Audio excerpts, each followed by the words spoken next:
السلام علیکم، میں ہوں ذیشان خان اور آپ دیکھ رہے ہیں پاکستان 94 نیوز۔ ناظرین، آج ہمارے ساتھ موجود ہیں NA-75 سے تعلق رکھنے والی ایک مشہور سماجی اور سیاسی شخصیت ظفر خان صاحب، جو ملکی سیاست پہ گہری نظر رکھتے ہیں۔ آج ہم ان سے بات چیت کریں گے اور جاننے کی کوشش کرتے ہیں دور حاضر کے جو مسائل چل رہے ہیں پاکستان کے اور سیاست میں، یہ سینٹ الیکشن، NA-75 کا الیکشن اور دوسری ساری چیزیں، ان سے ہم بات چیت کریں گے اور جانتے ہیں کہ جاوید لطیف کا جو ریسنٹلی کل بیان آیا ہے کہ پاکستان کھپے، اس کے بارے میں ہم ان سے بات چیت کریں گے۔ السلام علیکم۔ وعلیکم السلام۔ سر کیسے ہیں آپ؟ الحمدللہ بالکل ٹھیک ٹھاک۔ اچھا، مجھے سب سے پہلے یہ بتائیں کہ آپ جو ملکی سیاست پہ کافی گہری نظر رکھتے ہیں۔ میں آپ سے یہ کہنا چاہتا ہوں کہ پاکستان کی سیاست، جیسے میں نے ابھی سینٹ کا الیکشن دیکھا، جو تبدیلی کا نعرہ لگانے والے تھے عمران خان، تبدیلی کہاں گئی؟ جیسا کہ آپ کو پتہ ہے کہ سینٹ کے الیکشن میں اگر آپ میجورٹی دیکھتے ہیں تو میجورٹی PDM کی ہے۔ تو یہ کیسے ممکن ہے کہ عمران خان کا جو کینڈیڈیٹ ہے وہ جیت جاتا ہے؟ یعنی کہ یہ تو وہی بات ہوئی جو PDM اور جو ہم پچھلے عرصہ دراز سے دیکھتے آ رہے ہیں، یہ تو وہی بات ہے کہ جی تبدیلی آ گئی۔ تبدیلی کس چیز پہ آ رہی ہے؟ تبدیلی آتی، میرا کپتان اٹھ کے کہتا ہاں جی ہماری میجورٹی نہیں ہے جی، آپ آئے سینٹ کا چیئرمین بن جائیں۔ یہ ہوتی ہے تبدیلی، یہ ہوتے ہیں حقوق کسی کو دینے والے۔ یہ تو نہیں ہے جی ہم آپ کو بتائیں گے سیاست ہم نے اب سیکھی ہے، تو یہ کوئی سیاست نہیں ہے۔ میں نے اس کو دیکھتے ہوئے، کیونکہ میں فالوور تھا عمران خان کا، اور میں تب سے ہوں جب سے یہ نئے الیکشن انہوں نے کنڈکٹ کرنا شروع کیا، اس کے بعد میں ان کی پارٹی میں تھا اور ان کے ساتھ بھی چلا۔ لیکن ریسنٹلی جیسے میں نے ان کو دیکھا ہے کہ جس طرح انہوں نے یہ کام کیا ہے، میجورٹی کسی کی ہے اور سینٹ کے چیئرمین، ڈپٹی چیئرمین یہ کر لیتے ہیں۔ ایسے ہم نے دیکھا کہ تھوڑے دن پہلے چیئرمین کے الیکشن سے پہلے وہ اسلام آباد کی سیٹ پہ الیکشن ہوا تھا، یوسف رضا گیلانی اور حفیظ شیخ کے درمیان مقابلہ تھا۔ تب حکومت کی میجورٹی تھی، ٹھیک ہے، لیکن PDM نے وہ سیٹ جیتی اور عمران خان شروع سے اوپن بیلٹ کا پہ زور دیتے رہے کہ ووٹ جو ہے وہ سر عام سب کے سامنے کاسٹ کیا جائے۔ وہ تو کہتے تھے کہ آپ حکومت پچھتائے گی بعد میں اگر میں نے اوپن بیلٹ آپ نے نہ ہونے دیا۔ تو پھر اس میں عمران خان کا کیا قصور ہے؟ جی سب سے پہلی بات تو یہ ہے کہ میں یہ نہیں کہتا ہوں، ہاں میں مانتا ہوں کہ رولنگ لے کے آئے عمران خان کی پارٹی نے رولنگ پیش کی، کیبنٹ میں کی، اسمبلی کے فلور پہ کی، سینٹ میں کی، ایون کہ یہاں تک کہ یہ سپریم کورٹ تک کے مان لیتے ہیں کہ ہو گیا جو بھی ہونا تھا، وہ نہیں پاس ہو چکا، شو آف اے ہینڈ نہیں ہو سکے۔ لیکن عمران خان کی جو ذاتی رائے ہے، جس طرح کے وہ نعرے لگاتے ہیں کہ جی ہمارا نعرہ یہ ہے کہ تبدیلی آنی چاہیے۔ میں کوئی مالشیا قسم کا وہ تو سیاستدان نہیں ہوں کہ میں جا کے مالش کرتا پھروں لوگوں کی اور میں کہوں جی مجھے سیاستدان بولو۔ سیاست یہ نہیں ہے، سیاست ہے وفاداری کا نام۔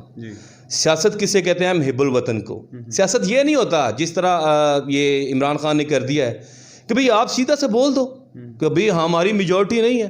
اب حفیظ شیخ کے ووٹ ہیں، ٹھیک ہے، مان لیا کہ ان کی پارٹی کے اندر، کیونکہ عمران خان خود نہ کھاتا ہے نہ کسی کو کھانے دیتا تھا، تو یہ بات ہوتی ہے سینٹ کے الیکشن میں۔ آپ کو پتہ ہے کوئی اگر MNA 1 ملین 2 ملین 10 ملین لگا کے وہ MNA بنتے ہیں تو آپ کیا سوچتے ہیں کہ وہ بکے نہیں ہوں گے؟ بالکل، یہ چیزیں ہوتی ہیں، یہ چیزیں ختم ہونی چاہیے تھی جو کہ نہیں ختم ہو سکی۔ ٹھیک ہے، اس کا تو پھر یہی حل ہے نا جو عمران خان شروع سے کہتے ہیں کہ اوپن بیلٹ ہونا چاہیے، ٹھیک ہے، اس کا یہی حل ہے۔ اچھا مجھے یہ بتائیں کہ آپ نے NA-75 کا الیکشن دیکھا، ٹھیک ہے، اچھی طرح اس پہ آپ نے مطلب نظر رکھی۔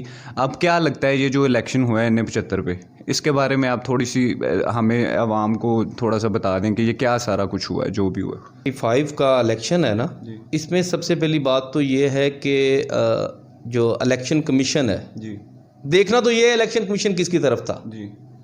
ایک اس کا پریزائڈنگ آفیسر کہہ رہا ہے کہ یہ چیز ایسے نہیں ایسے ہوئی، RO یہ کہہ رہا ہے کہ جی یہ بالکل غلط ہوا ہے، اور جو الیکشن کمیشن ہے وہ کہہ رہے ہیں جی یہ دوبارہ الیکشن ہونا چاہیے۔ حالانکہ جو PMLN کی جو کینڈیڈیٹ تھی انہوں نے بائی ریٹن لکھ کے دیا ہے کہ یہ 20 پولنگ کا الیکشن ہونا چاہیے۔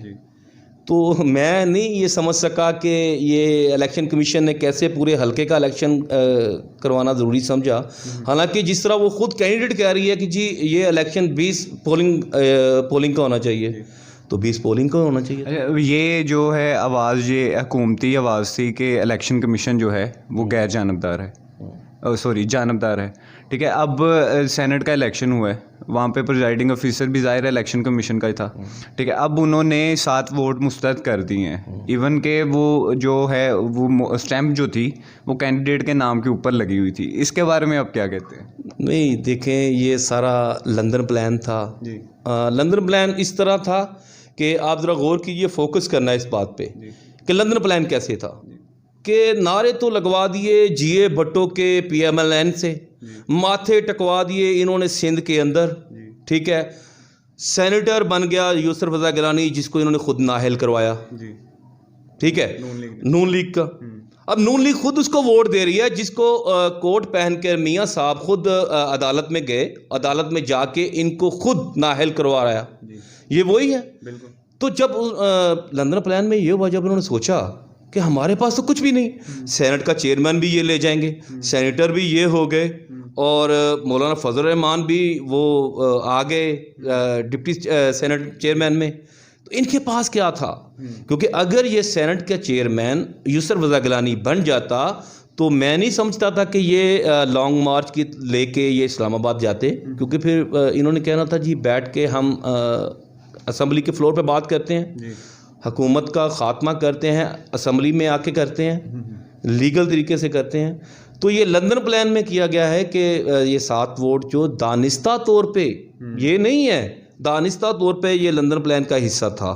مجھے آپ یہ بتاؤ سب سے پہلے کہ ایک ہی اسٹمپ ایک ہی جگہ پہ لگتی ہے, بچے ہیں سارے, کیا یہ لوگ دیکھ نہیں رہے کہ جو اگر آپ بیلٹ پیپر کو آپ دیکھتے, اس کو چیک کرتے کہ جہاں پہ یوسف لکھا ہے, ٹھیک ہے, وہاں پہ اسٹمپ ہو گئی. اب 7 کے 7 ایگزیکٹ وہیں پہ اسٹمپنگ کر رہے ہیں. تو اس کا مطلب کیا ہے؟ چلو جی مان لیتے جی غلط ہو گیا, یہی مان لو کہ غلط ہو گیا جی. ان کے جو جیالے تھے یا ان کے جو نون لیگ کے جو بندے تھے, مولانا کے بندے تھے, انہوں نے یہ غلطی سے یوسف رضا گیلانی کے اوپر ہی مور لگا دی, لیکن وہ ووٹ یوسف رضا گیلانی کو دینا چاہتے تھے. تو پھر ڈپٹی چیئرمین میں کیا ہوا؟ مولانا فضل الرحمان کے.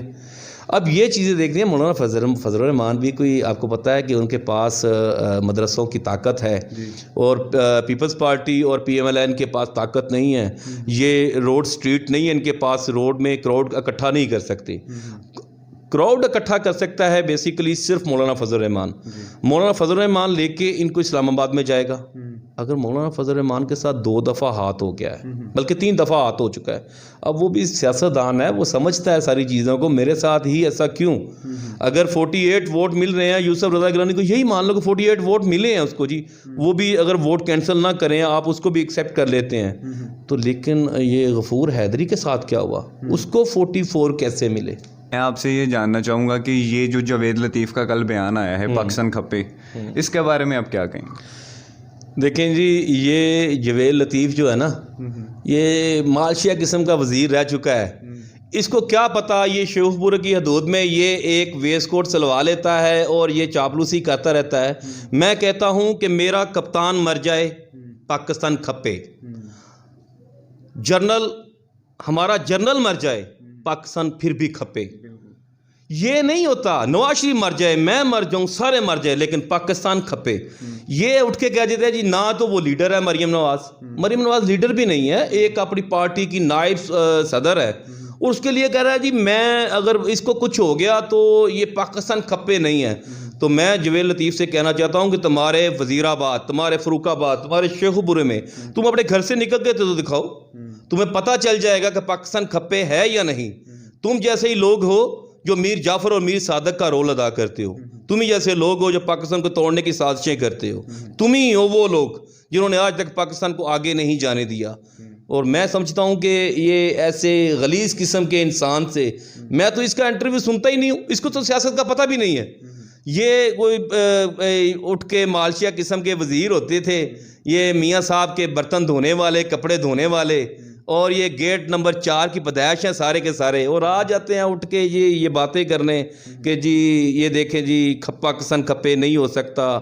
زرداری ایک سینئر پولیٹیشین ہے، لیکن اتنا بڑا انسیڈنٹ ہوا کہ اس کی جو بیوی ہے، اس کی جو شریک حیات تھی، وہ دنیا سے چلی جاتی ہے اور وہ اٹھ کے کہتا ہے کہ جی پاکستان کھپے۔ او یار یہ مریم نواز کا کیا رول ہے؟ اس کے پاس چیز کیا ہے؟ مجھے یہ بتاؤ، اس کے پاس کیا چیز ہے؟ عوام تو نکلتی ہے باہر مریم نواز کے ساتھ۔ جی دیکھیں، جو مریم نواز کے ساتھ عوام نکلتی ہے وہ سب کو پتہ ہے وہ کیسی عوام نکلتی ہے، اور آپ دیکھیں گے انشاءاللہ آپ یہ لانگ مارچ کرنے جا رہے ہیں، اور مجھے نہیں لگ رہا یہ کہ لانگ مارچ کریں گے، کیونکہ انہوں نے ابھی یہ میں آپ کو پہلے پیش گوئی بتا دیتا ہوں کہ انہوں نے رمضان کا بہانہ بھی کرنا ہے، رمضان کے بہانے کے بعد انہوں نے کچھ پلان کرنا ہے۔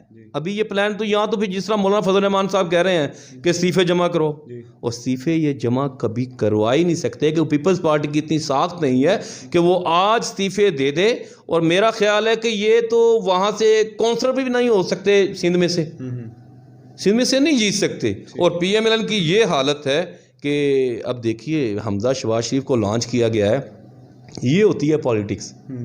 حمزہ شہباز شریف آپ کو پتہ ہے کہ کیسے جیل سے واپس آ گئے؟ میاں صاحب کے ساتھ انہوں نے کل 2.5 گھنٹے کی ملاقات کی ہے اپنے باپ سے، وہ 2.5 گھنٹے کیا چاول کھانے بیٹھے ہوئے تھے وہاں پہ؟ کھانا منع ہو رہا تھا؟ نہیں، کیونکہ ان کو حمزہ شہباز شریف کو پی ڈی ایم سے علیحدہ کر دیا گیا، عوام سے علیحدہ کر دیا گیا، ان کو بھیج دیا گیا، اور میں یہ سمجھتا ہوں کہ اب وہ آئے ہیں اور مریم نواز کو اب ان کی زبان خاموش ہو جائے گی، آنے والے وقت میں آپ دیکھیں گے ان کی زبان خاموش ہو جائے گی انشاءاللہ۔ لیکن کل نواز شریف نے اسپیچ کی، ایک ویڈیو میسیج دیا، اس پہ تو انہوں نے ایک دفعہ پھر آئی ایس آئی پہ، آرمی چیف پہ کھل کے الزامات لگائے ہیں اور دھمکی دی ہے۔ جی وہ یہی تو وہ چاہتے ہیں کہ پاکستان کے اداروں کو کمزور کیسے کرنا ہے۔ یہ کن کو کہہ رہے ہیں؟ ان کو کہہ رہے ہیں جن کی وجہ سے ہم آج اپنے بچوں کے ساتھ اپنے گھروں میں بیٹھتے ہیں، ان کے لیے کہہ رہے ہیں جو 15-20 ہزار کی تنخواہ کے لیے بیچارے بارڈروں کے اوپر سے اپنے سینے پہ گولی کھا رہے ہیں، ہماری رات کی نیندیں پوری کرنے کے لیے وہ لوگ جو ہیں وہ ہمارے لیے اپنے بچوں کی قربانی دے رہے ہیں۔ اور یہ مجھے بتائیے کہ جب ایک ماں ہے، اس کو اپنے بیٹے کی وردی خون میں لت پت ملتی ہے، خون میں لت پت مل رہی ہے وردی اس کو، تو وہ پھر بھی کہتی ہے پاکستان زندہ باد، پاکستان پائندہ آباد، میرے اور بھی بیٹے ہوں گے تو اس ملک پہ قربان ہوں گے۔ تو آپ کیا سمجھتے ہیں کہ یہ میاں صاحب کے یہ پریشرائز ہو جائیں گے؟ یہ وہ ادارے ہیں جنہوں نے پوری دنیا میں وقت کیا ہوا ہے، انہوں نے اپنی دنیا میں اپنی ساخت بنائی ہوئی ہے۔ ہمارے ادارے اتنے کمزور نہیں ہیں کہ یہ اٹھ کے گنگو تیلی جیسے لوگ اٹھ کے کہیں کہ جی فلاں جنرل، یہ بس یہ تو سیاست سے باہر ہیں۔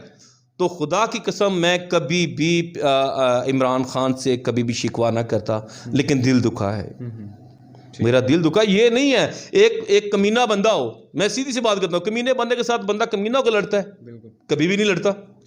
آپ کے چینل کو آبزرو کرتا رہتا ہوں، اور سب سے پہلے تو میں آپ کے توسط سے میں جتنے بھی یہ جو میڈیا اینکرز بھی ہیں، یہ نہیں ہے کہ میں آپ کو ٹیگ کر رہا ہوں، یہ لمبی ٹائیں پہن کے، رنگ برنگی ٹائیں پہن کے، لمبے لمبے کوٹ پہن کے آپ آ کے لوگوں کے حقوق کی بات کرتے ہیں، اور کچھ لفافی حضرات جو ہوتے ہیں جن کو لفافے بھی ملتے ہیں، لمبے لمبے چوڑے چوڑے فارچونر جیسی گاڑیاں ملتی ہیں، بھائی ان کو سیاست نہیں، ان کو صحافت کرنی چاہیے۔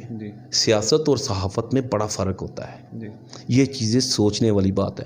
میں آپ کے توسط سے سارے میڈیا کو اور اپنے جتنے بھی میرے دوست ہیں، میرے جاننے والے ہیں، محب الوطن ہیں، پاکستانی ہیں، سب سے میں یہی کہوں گا کہ یار کم سے کم آپ ساتھ دیں حق کا، سچ کا۔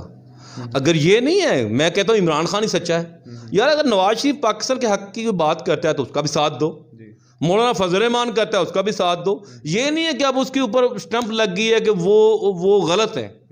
جو بھی بندہ بات کرے، پاکستان کے حق کے لیے بات کرے، پاکستان کی فوج کے ساتھ چلے، شانہ بشانہ چلے، تو ان کو چاہیے کہ ان کا ساتھ دیں جو پاکستان کے حق کے اندر کی بات کریں۔ ٹھیک ہے، بہت شکریہ سر آپ کا وقت ہے۔ جی ناظرین، آپ نے ظفر خان صاحب کی تمام گفتگو سنی، امید ہے کہ آپ نے ویڈیو کو انجوائے کیا ہوگا۔ آپ بھی اپنی رائے کا اظہار کمنٹس میں کر سکتے ہیں۔ ملتے ہیں انشاءاللہ اگلی ویڈیو میں۔ خدا حافظ۔